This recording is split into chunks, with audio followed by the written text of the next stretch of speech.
ഇസ്മി Prince. എല്ലാവർക്കും black table YouTube ചാനലിൻ്റെ പുതിയ വീഡിയോയിലേക്ക് സ്വാഗതം. എന്തുണ്ട് വിശേഷങ്ങൾ? എല്ലാവർക്കും സുഖമല്ലേ? എല്ലാവരും ഹാപ്പിയല്ലേ? ഹാപ്പി ആയിട്ടിരിക്കുക. എനിത്തിങ് അപ്പോൾ ലൈവ് ആസ്റ്റ് ഗോബ് ഓൺ ഓൾവേസ് പോസിറ്റീവായി.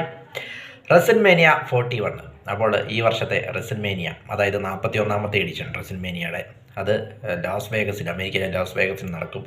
ഏപ്രിൽ 19, ഏപ്രിൽ 20 തീയതികളിലാണ് റെസിൽമേനിയ നടക്കുന്നത്. അതായത് 2 നൈറ്റുകൾ, ഡേ 1, ഡേ 2, രണ്ട് ദിവസമായിട്ടാണ് റെസിൽമേനിയ നടക്കുന്നത്. റെസിൽമേനിയ ഡേ 1, അതോടൊപ്പം റെസിൽമേനിയ ഡേ 2.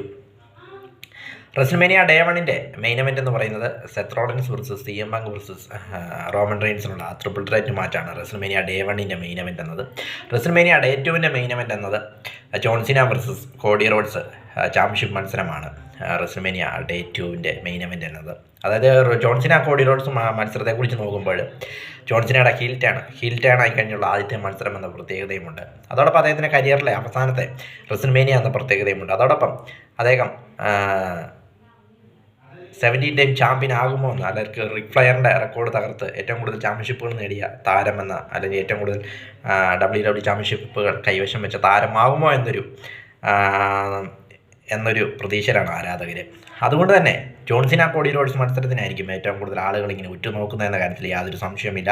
പ്രത്യേകിച്ച് ഏകദേശം ഒരു 20 വർഷത്തോളം നമ്മളെ ഇങ്ങനെ എൻ്റർടൈൻ ചെയ്യിച്ച ആ ഒരു ഇതിഹാസ താരം ജോൺ സീനയുടെ അവസാനത്തെ റെസിൽമേനിയ എന്നതും അത് തന്നെയാണ് ഈ റെസിൽമേനിയയുടെ ഏറ്റവും വലിയ പ്രത്യേകത എന്നത്. അതോടൊപ്പം ഡേ 1 മെയിൻ ഇവൻറ്റിലേക്ക് വരുമ്പോൾ 3 ബിഗഡ് സൂപ്പർ സ്റ്റാർസ്, അല്ലെങ്കിൽ WWEയിൽ ഇപ്പോഴുള്ള ഏറ്റവും വലിയ 3 താരങ്ങൾ, ഏറ്റവും കൂടുതൽ ഫാൻ ബേസും കാര്യങ്ങളൊക്കെയുള്ള 3 താരങ്ങളാണ് റോമൻ റെയിൻസും സെത്ത് റോളിൻസും CM Punkും എന്നത്. അപ്പോൾ അവർ തമ്മിലുള്ള ആ ഒരു മത്സരവും വളരെ പ്രതീക്ഷ നൽകുന്ന ഒരു മത്സരമാണെന്ന് പറയാം. അതായത് ഈ 2 മത്സരങ്ങളാണ് ഈ വർഷത്തെ റെസിൽമേനിയെ പിടിച്ചു നിർത്തുന്നതെന്ന കാര്യത്തിൽ യാതൊരു സംശയമില്ല. പിന്നെ എന്താണെന്ന് വെച്ചാൽ, അല്ലെങ്കിൽ ഏറ്റവും ഹൈപ്പ് കുറഞ്ഞ റെസിൽമേനിയ ആയിട്ടാണ് എനിക്ക് ഈ റെസിൽമേനിയ ഫീൽ ചെയ്തത്. പ്രത്യേകിച്ച് ഈ 2 മത്സരങ്ങൾ ഒഴിച്ചാൽ ബാക്കിയുള്ള മത്സരങ്ങളെല്ലാം വെറും ഒന്നിനൊന്നിന് താഴോട്ട് പോകുന്ന മത്സരങ്ങളാണ്. പ്രത്യേകിച്ച് ജേ ഉസോയും ഗുന്തറും തമ്മിലുള്ള ചാമ്പ്യൻഷിപ്പ് മത്സരമൊക്കെ ഒരു നോർമൽ മൺഡേ നൈറ്റ് റോയിലോ അല്ലെങ്കിൽ നോർമൽ പേപ്പർ വ്യൂവിലോ ഒക്കെ വെക്കാവുന്ന തരത്തിലുള്ള മത്സരങ്ങളാണ്.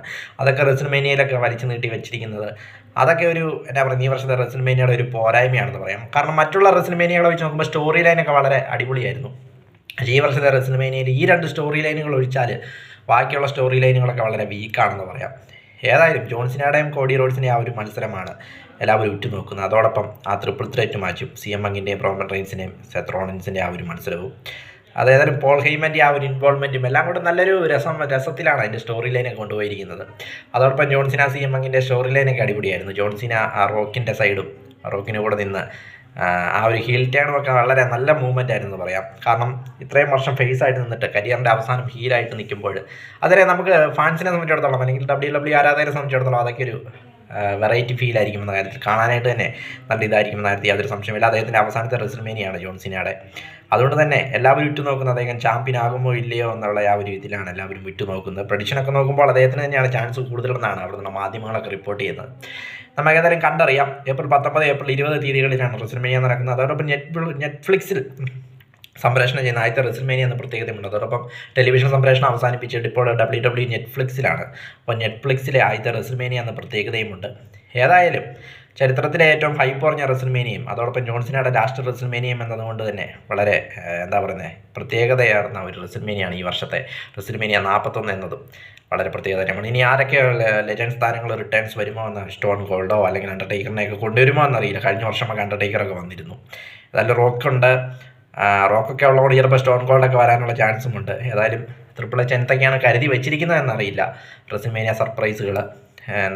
ഏതായാലും 2 ദിവസങ്ങളായിട്ടാണ് റെസിൽമേനിയ നടക്കുന്നത്. ഏറ്റവും ഹൈപ്പ് കുറഞ്ഞ റെസിൽമേനിയാണ് ഈ വർഷത്തെ റെസിൽമേനിയ എന്നാണ് എനിക്ക് തോന്നുന്നത്. വീഡിയോ ഇഷ്ടപ്പെട്ടാൽ ലൈക്ക് ചെയ്യുക, ഷെയർ ചെയ്യുക, കമൻറ്റ് ചെയ്യുക, സബ്സ്ക്രൈബ് ചെയ്യുക. വീണ്ടും പുതിയ വീഡിയോ കാണാം. അതുവരെയ്ക്കും ടേക്ക് കെയർ, ബൈ.